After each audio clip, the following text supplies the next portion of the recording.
Hello everyone, welcome to my channel Tech Curious. Today we are going to discuss about system bus or communication bus. To establish an interconnection between one building block with another building block of a computer so that one unit can communicate with another, what we need is a bus.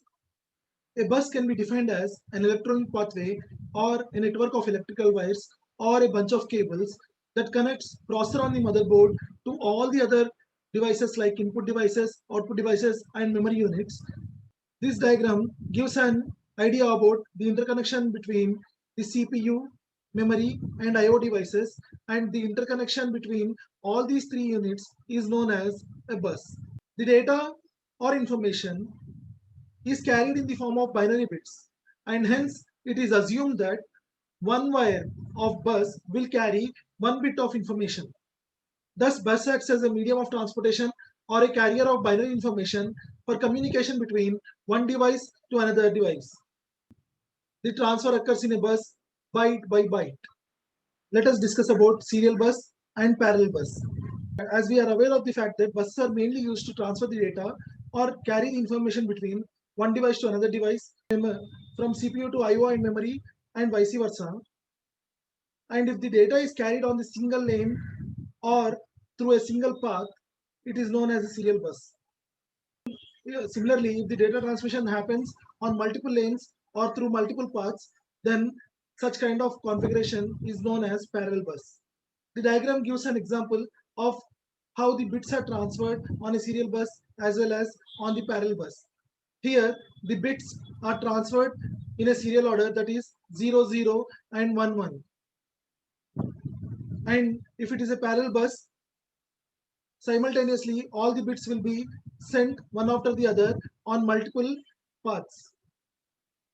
Apart from serial bus and parallel bus, we have another classification, that is internal bus and external bus.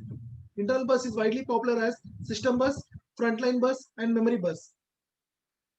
Here in this bus, if the communication links are established in between internal components of the computer system, such as memory to I/O, then those kind of links are known as internal bus. Whereas an external bus or an expansion bus is slower than an internal bus, and external bus is capable of connecting external components and establish communication between them.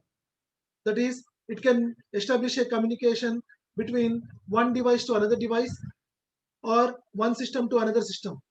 Example, USB. Bus structures can be classified into single bus structure and double bus structure. A single bus structure is a structure where we have only one common bus. This common bus is used for both instruction as well as data. The cost of this bus structure is very low, and even performance wise, it is not as good as it is intended to be. The advantage of this bus structure is we have a flexibility to attach any number of peripheral devices to it. Whereas when we discuss about a double bus structure, we have got two buses, one dedicated for memory and another for I/O. Instructions and data are transferred on different buses, that is either from I/O bus or from the memory bus. One bus is used to fetch the instruction and another to execute it. Because the architecture is complex, the cost is high, and performance wise also it is better. It is capable of reading two operands at once. Let us now discuss about system bus. System bus is also known as internal bus, which connects CPU with input unit, memory unit, and output unit. A system bus can be defined as a communication path created by a set of cables and connectors to carry the data from the processor to memory and I/O devices and vice versa. Here in the system bus, data and control signals are transmitted from and to the major components of the computer system. The speed of the bus is measured in terms of megahertz, that is million instructions per cycle. The size of the bus, that is width, is determined by how many bits of information it can transfer at a time. For example, a 32-bit computer has buses of width 32 bits. A system bus consists of a data bus, an address bus, and a control bus. System bus is also called as a communication bus because it helps the devices to communicate with each other. Buses can be either unidirectional or bidirectional. Unidirectional bus is a bus in which the data transfer happens in only one direction, whereas bidirectional means the data can be transferred in both the direction. These terms are sometimes termed as simplex and duplex. A full duplex system can be constructed using two duplex systems because in a duplex system, though the data can travel in both the ways, but it can be transmitted only one way at a time. Let us now discuss about data bus. Data bus is a bidirectional bus used to carry the data from one device to another device. Though it's bidirectional, the data transfer occurs only in one direction at a time. The data bus connects CPU with I/O devices and memory devices. The processor can be able to read from the data lines in the memory or I/O or write the data into the memory. As it's a bidirectional bus, it consists of parallel signal lines of width for carrying 8 bits, 16 bits, 32 bits, and more. An address bus is a unidirectional bus that carries the memory address to identify the source and destination of the data. It means it specifies and sends the physical address along the bus from the CPU to the memory.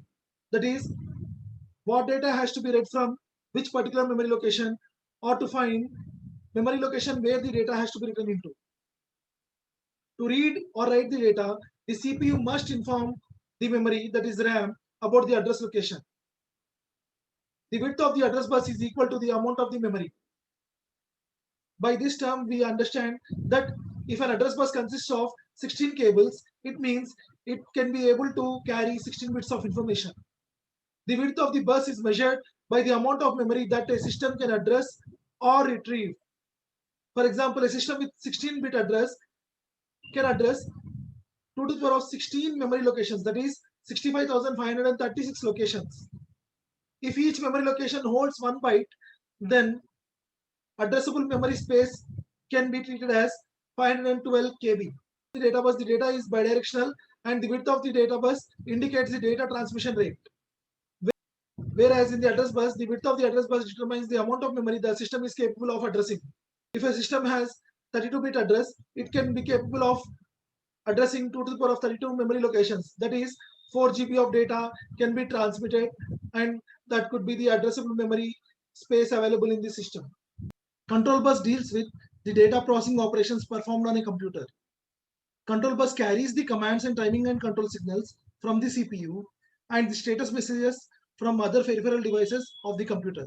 As the control bus is associated with the control unit, therefore it regulates and controls all the activities of all the devices and directs the transmission of data from one device to another device. It is a bidirectional bus. For example, ribbon wires of 32 cables that are capable of transmitting 32 bits in parallel. It monitors various control signals issued by control unit such as read, write, acknowledge, interrupt, etc.